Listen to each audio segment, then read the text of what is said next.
Morning students, 10th class के online classes में आपका फिर से स्वागत है। आज के इस अंक में हम लोग नए अध्याय 8 अर्थात त्रिकोणमिति का परिचय अध्ययन करेंगे। तो आइए अब इसका हम लोग अध्ययन करें। तो यहाँ पर हम त्रिकोणमिति का परिचय करेंगे। तो देखिए यहाँ पर त्रिकोणमिति क्या होता है। त्रिकोणमिति गणित की वह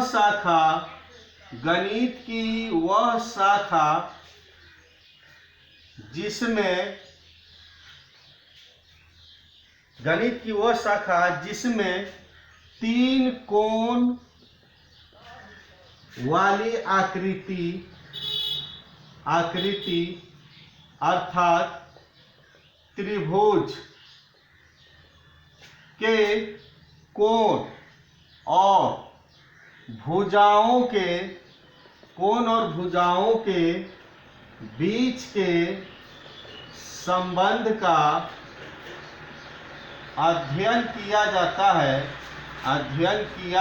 है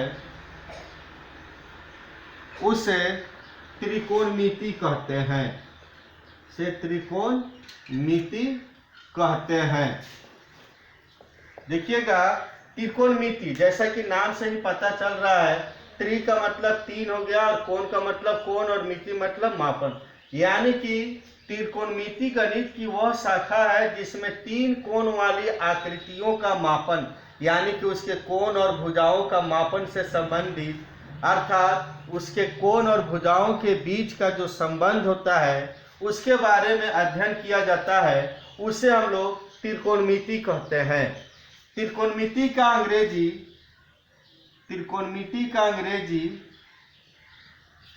अंग्रेजी ट्रिगोनोमेट्री होता है, जो ग्रीक शब्दों से उत्पन्न हुआ है। यहाँ ट्रिगोनोमेट्री तीन शब्दों से बना है। पहला ट्री, दूसरा गोनो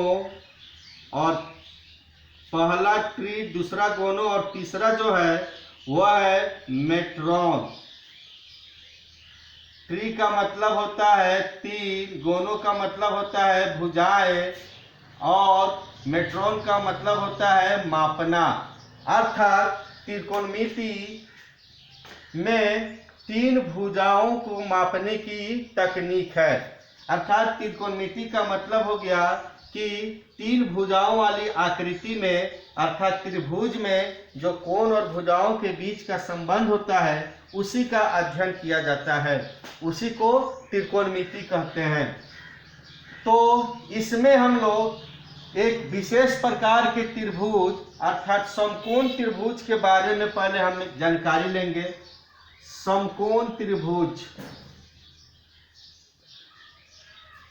वैसा त्रिभुज जिसमें एक कोण 90 डिग्री का हो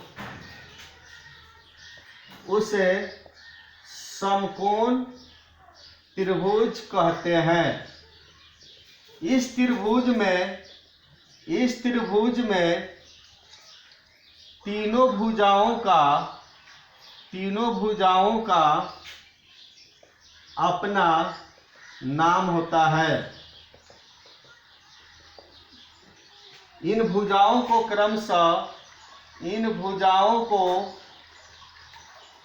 क्रमशः लंब, आधार और कर्ण कहते हैं। तो आइए हम देखें कि किसी समकोण त्रिभुज में लंब, आधार और कर्ण किसे कहते हैं। मान लीजिए ये एक समकोण त्रिभुज है। इसके जो ये पॉइंट है इसका नामकरण कर दीजिए, यानी कि शीर्षों का नामकरण करना है। यहाँ ए हो गया, यहाँ बी हो गया और यहाँ पर सी हो गया। समकोण त्रिभुज ए बी सी में कोण बी को 90 डिग्री मान लीजिए। तो यहाँ पर ये कोण बी जो है वो 90 डिग्री है, इसलिए 90 डिग्री के सामने की भुजा ये हमेशा क्या कहलाता है? कर्ण कहलाता है। अर्थात समकोण त्रिभुज में सबसे बड़ी भुजा ये कर्ण कहलाता है।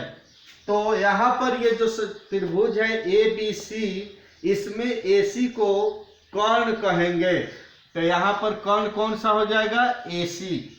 अब इसके बाद इस त्रिभुज में एक कोण बी का मान 90 डिग्री आ गया। अब बाकी ये जो दो कोण बचे हुए हैं, इन दोनों कोणों में से किसी एक कोण को थीटा मान सकते हैं। कोण ए को थीटा या कोण सी को थीटा माना जा इसको थीटा कहते हैं, थीटा माना जा सकता है। ये थीटा जो है एक संकेत है कोण का। तो अगर ए को थीटा माने और फिर सी को थीटा माने तो क्या होगा? यदि कोण ए बराबर थीटा हो तब थीटा की सम्मुख भुजा ये जो होगी ये लंब कहलाती है, और थीटा की संलग्न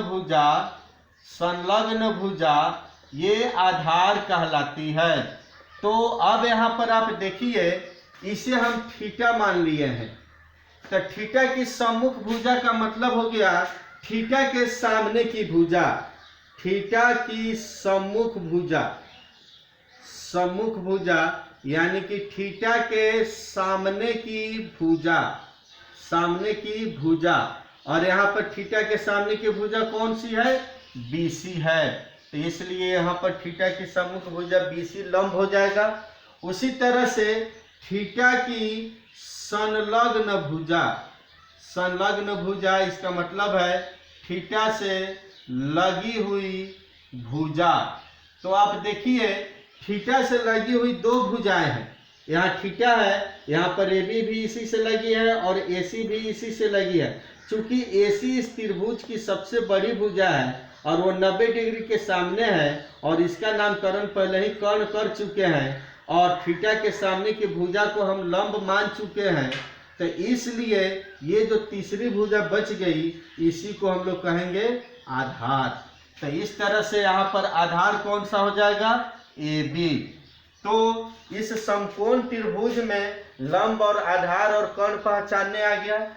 जिस कोण को थीटा मानते हैं उस थीटा के सामने की भुजा को लंब कहते हैं, और थीटा की संलग्न भुजा को आधार कहते हैं, और 90 डिग्री के सामने की भुजा को कर्ण कहते हैं। यदि हम सी को थीटा माने, यदि कोण सी को थीटा माना जाए तब क्या होगा? यहाँ पर देखिए, यदि कोण सी थीटा हो तो ये थीटा जो है यहाँ पर हो जाएगा, और जब यहाँ पर हम थीटा मानेंगे तो ये लंब और आधार बदल जाएगा। यहाँ पर हो जाएगा आधार और यहाँ पर हो जाएगा लंब, यानी कि थीटा की सम्मुख भुजा ए बी हो जाएगी और इसकी संलग्न भुजा बी सी हो जाएगी। तो कोण सी को थीटा माने तब हमारा लंब जो होगा, लंब वो थीटा की सम्मुख भुजा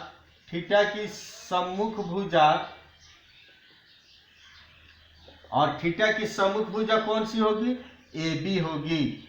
और आधार कौन सा होगा? आधार हो जाएगा थीटा की संलग्न भुजा, और इसलिए यहाँ पर आधार कौन सा हो जाएगा? बी सी हो जाएगा। तो इस तरह से थीटा आप किसे मानते हैं उस पर निर्भर करेगा कि त्रिभुज में लंब, आधार और कोण किसे कहते हैं। कर्ण हमेशा 90 डिग्री के सामने होगा और लंब और आधार ये बदलते रहते हैं, कभी लंब आधार बन जाता है, कभी आधार लंब बन जाता है। यह निर्भर करता है कि ये जो दो कोण हैं, इन दोनों कोणों में से हम किसे थीटा मानते हैं। यदि ए को थीटा मानेंगे तो बीसी लंब हो जाएगा, और यदि सी को थीटा मानेंगे तो एडी लंब हो जाएगा। तो ये आपको समझ में आ गया होगा।